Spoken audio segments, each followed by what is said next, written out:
What's going on, guys? Thanks for tuning in. Week 4 on deck. Bills 2-1, 26-16 win over the Broncos. I tried to tell you that this team could be 3-0, and here they are.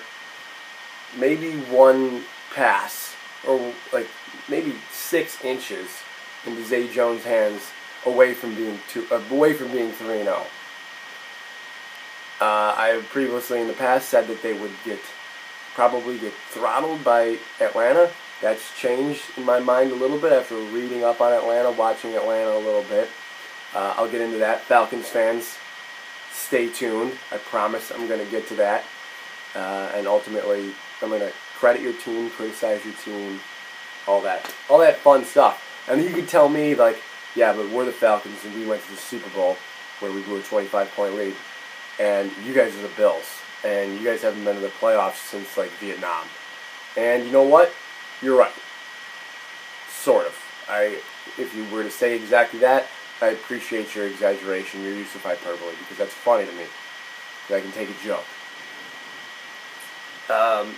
Like I said, Bills take 26-16 win over the Broncos this past Sunday.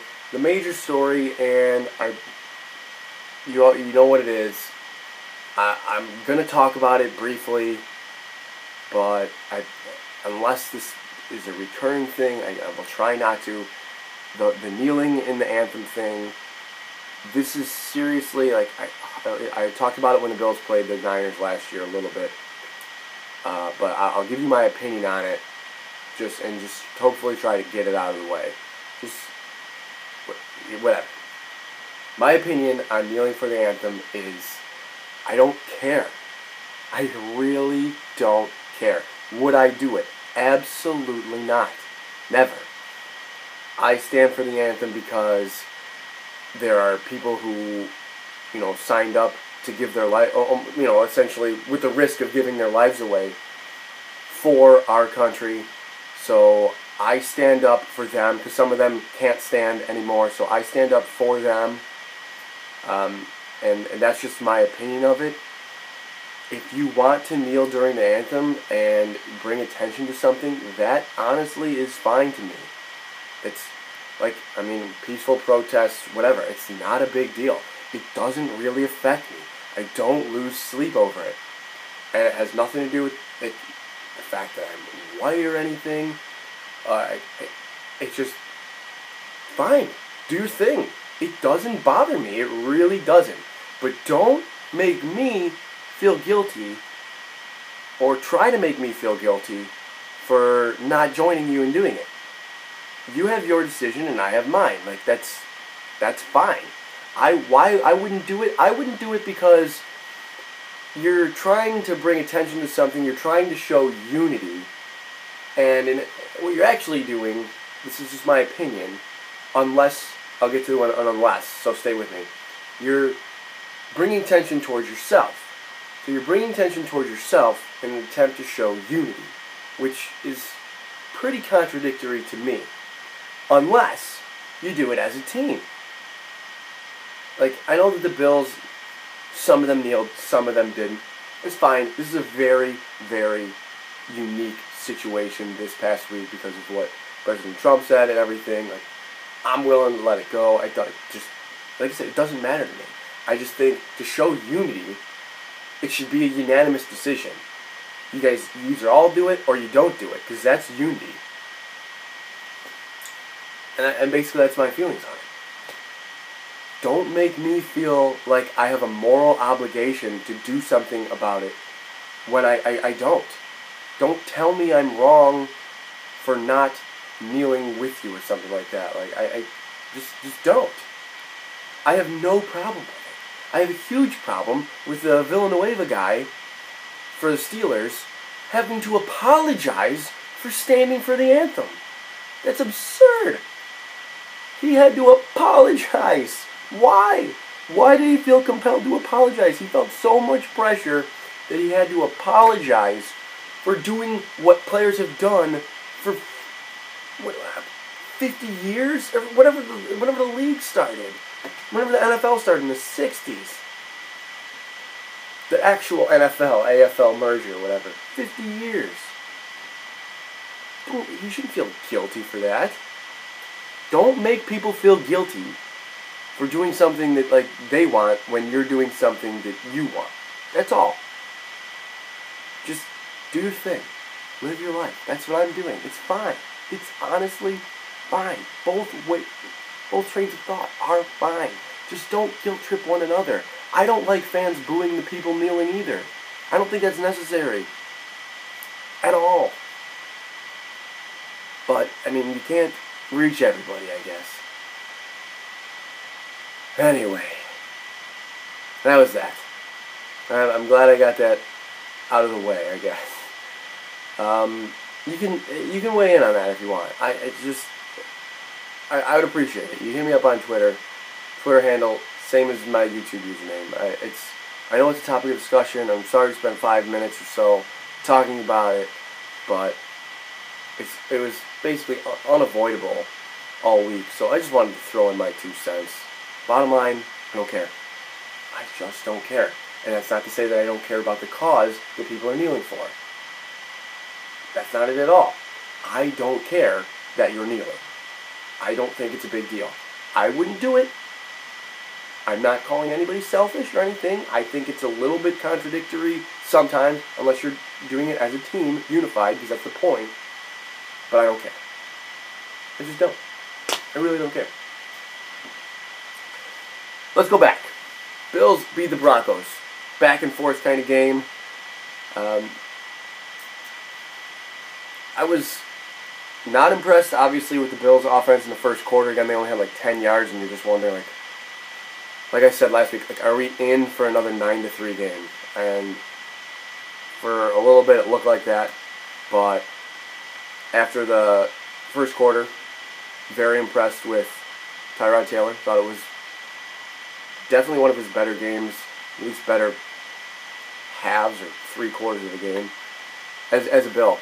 I thought he put together some really nice drives. The throw to O'Leary, good God. He stood in there, like, not on that throw necessarily, but like, he dropped back, stood in there, found a guy, threw it to him, like, multiple times.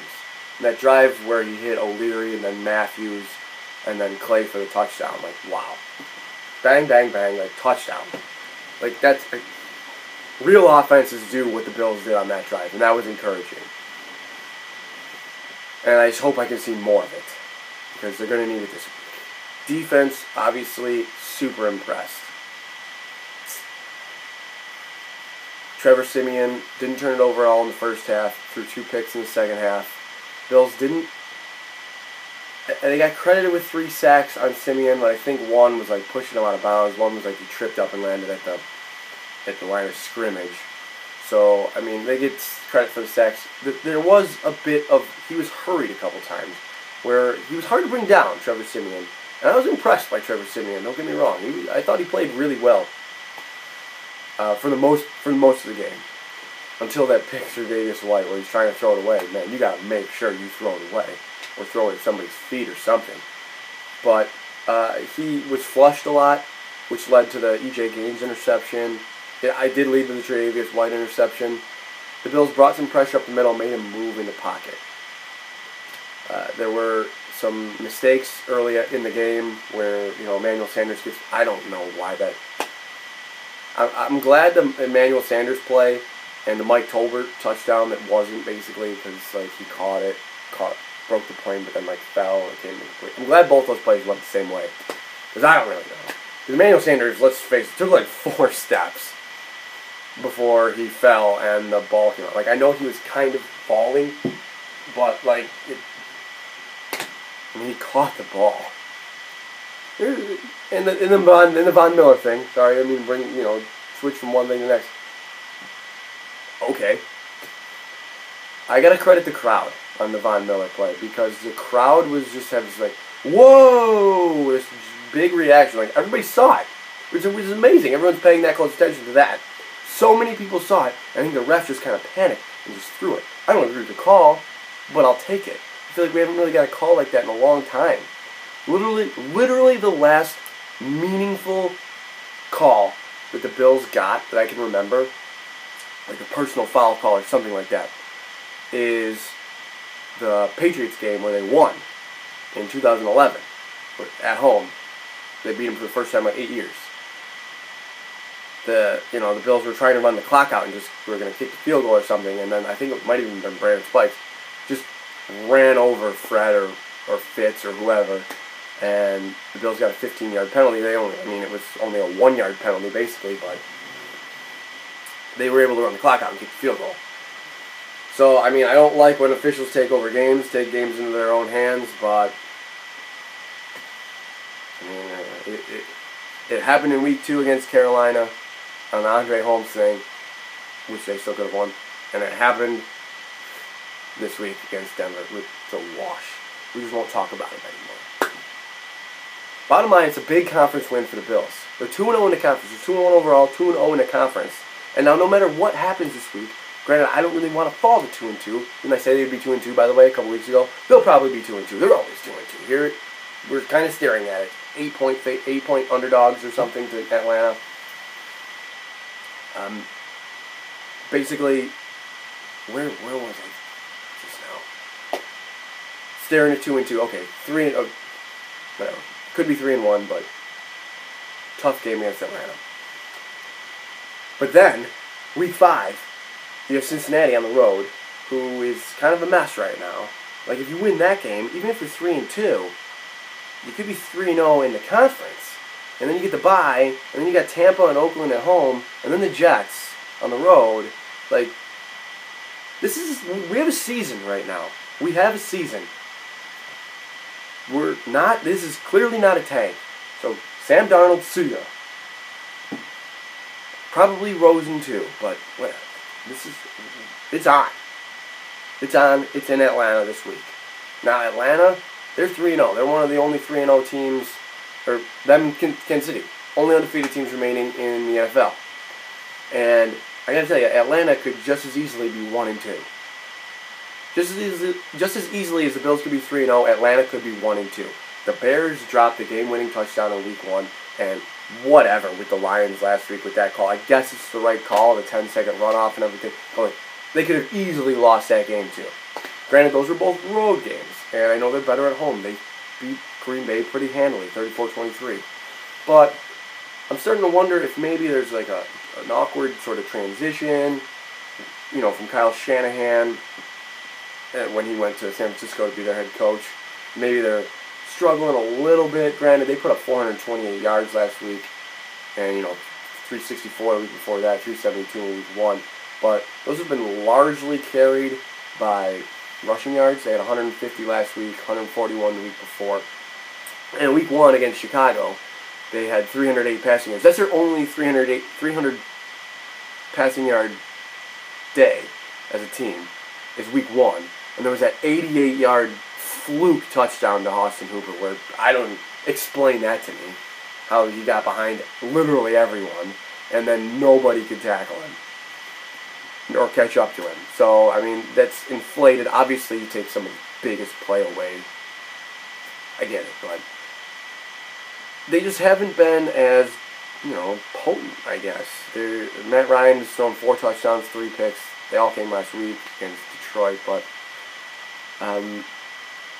Freeman still there, averaging 4.5 yards a carry. Tevin Coleman, very impressed with him. He averages over 6.5 yards a touch. And they got a nice 1A, 1B combination there. But I think the Bills just need to play their game. Just be yourselves, run the ball. Don't let Atlanta's high-flying nonsense get you out of there. This one thing that the Bills haven't done really is trail by 2 scores yet. They haven't trailed by more than 6 all season. That was against Carolina. So if the Bills get down 2 scores, it might take them out of their element a little bit, and then I wouldn't like their odds as much. But Atlanta has the most passing attempts against them and the fewest rushing attempts, so that's probably why Atlanta's 9th against the run, because they don't really have a very good, I think they average something like 4, almost 5 yards per carry against. But not a lot of yards because they have the fewest rushing attempts against in the league. And the most passing attempts. So I recognize that in order to win the game, you're going to have to pass the ball. But I think it's important that they get Shady going. Obviously, he hasn't been impressive the past 2 weeks. 26 carries for 30 yards total, I believe. So I would like to see them get him going. I'm not a huge fan of Atlanta's front four without, a front seven without Courtney Upshaw and Vic Beasley. I think that there's room to exploit that. I know that Cordy Glenn might not play. That Deion Dawkins might be left there at left tackle.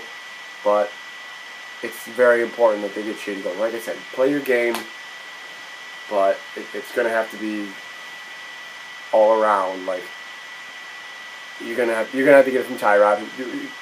Credit to Tyrod, he still doesn't turn the ball over. He still is who he is. He might need that Seattle game-like performance from last year. I think that might be what you need from Tyrod to beat Atlanta at home. And then clearly he's capable of doing it. He doesn't have the same weapons, but I like the way he's using Charles Clay lately. Jordan Matthews has 3 catches a game. He's sort of coming into his own, I hope. I'm a little concerned about Zay. I wish they just throw Zay like a screen pass or something. Just let him catch the ball. Because he definitely should have had that play that he deflected up to Holmes, for a touchdown against Denver. And I'm starting to worry about him catching the ball, away from his body. I'm doing, hey. Anyway, it's prediction time. I'm going a little bit overboard. I went on my little Anthem rant earlier. I'm gonna pick the Falcons. They're favored by like 8. I'm gonna say it's 27-20. I know the Bills having a lot of passing touchdown. I feel like that probably changes this week. I'm gonna pick the Falcons 27-20. Guys, let me know what you're thinking about the Anthem, about the Bills, about the Falcons, and all that. Falcons fans, let's hear it. Come on. Enjoy your weekend, guys.